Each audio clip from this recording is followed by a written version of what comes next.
The equine family, harem group structure, dominance model.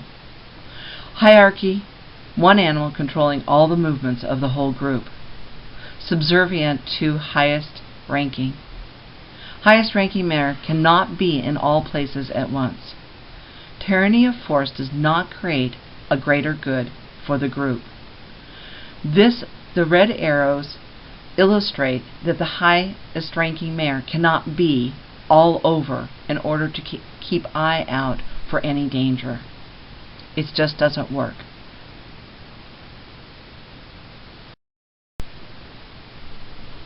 Dominance structures do exist in some species and in some gender-specific subgroups, such as the bachelor group of male horses, or when horses are confined or isolated.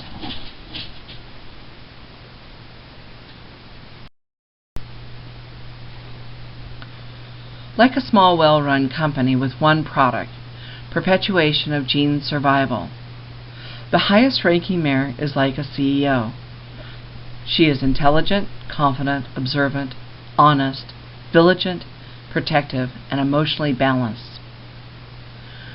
The CEO depends on the other workers and the staff that she has. They will help her keep track of and point out any adjustments that need to happen in the herd. The stallion is like the CFO, has the same rank as the mare and the same station, but has a completely different job, and he does his job very well.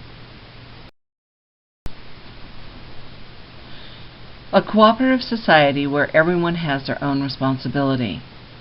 We have the compass point watchers. They're in green. The watchers take turns relaxing in the middle of the herd. Even the lowest ranking horse can lead the direction of the grazing cycle. If this horse would lead the horse to the left, then the mare would change positions in order to keep an eye, an ear, and sight on all of the herd members.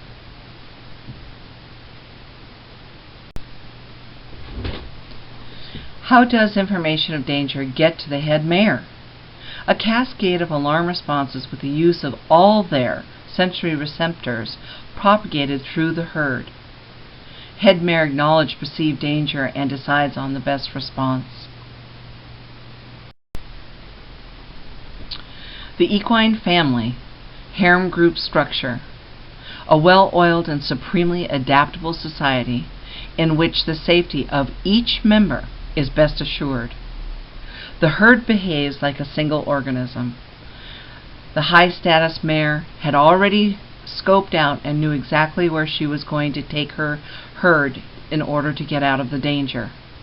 The stallion stays behind in order to pick up any stragglers and rush them along, and then he decides whether or not to stay, fight, or turn and join the herd. Domestication.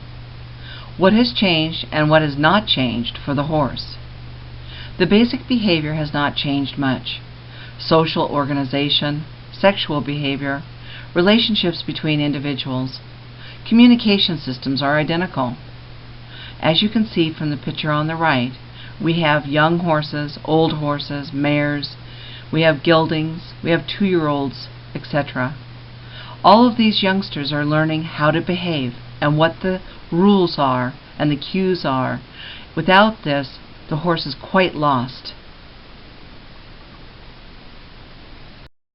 Afifam. Domestication. What has had a negative and profound impact? Separating male and foal too soon. Stalling the foal, little social contact. Putting youngsters in together.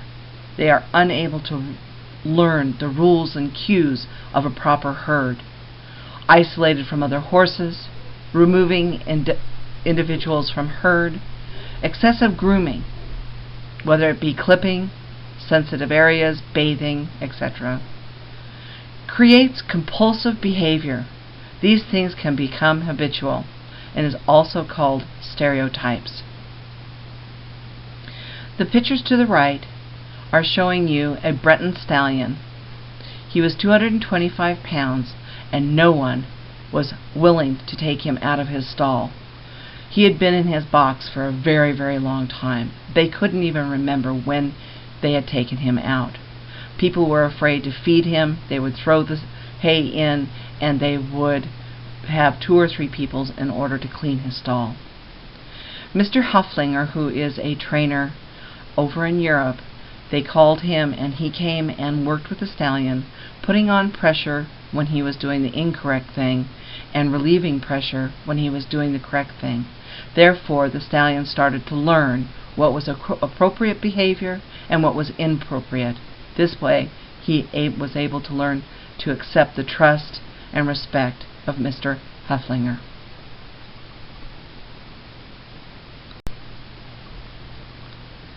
Our minds perceive our own worlds.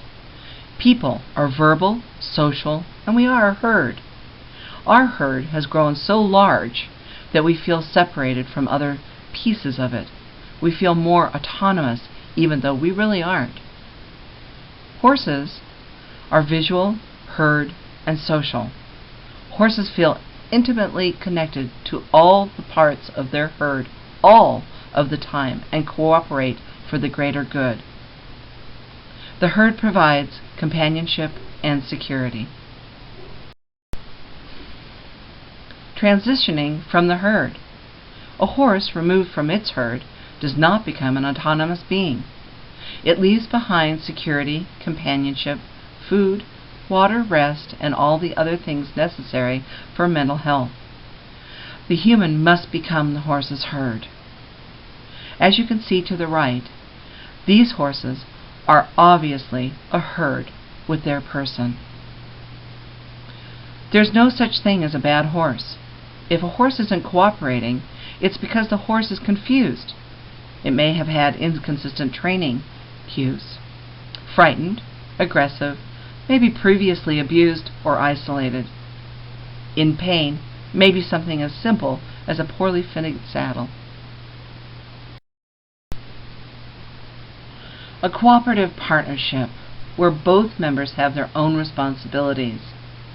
Let's say you're just going out with you and your horse. Your horse is seeing you as a potential herd member. Are you seeing your horse as a potential herd member?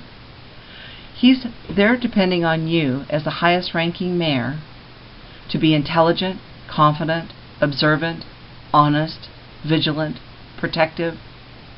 The horse, on the other hand, is using all of his sensory receptors in order to give you information, in order for you to direct the herd properly.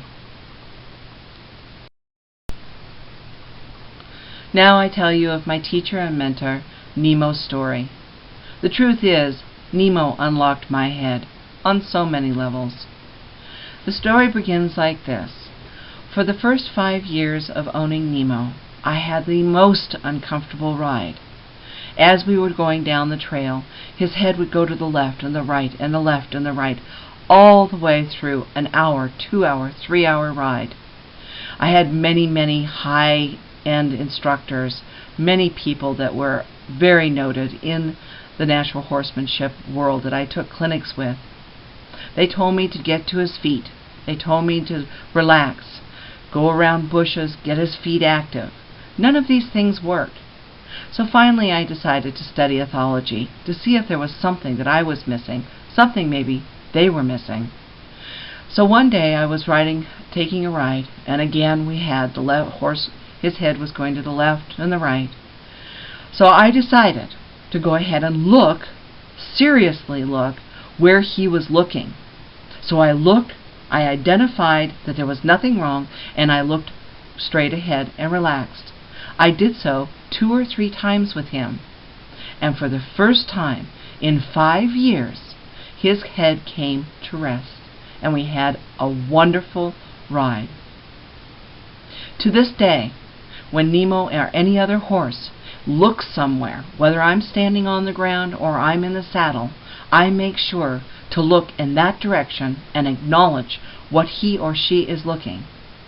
I, as the high-status mare, make the determination whether or not it is a scary or dangerous thing to pay attention to and either leave or go ahead and stay and relax. You are a herd with your horse. Remember, and have a wonderful experience. Thank you, and I appreciate your time.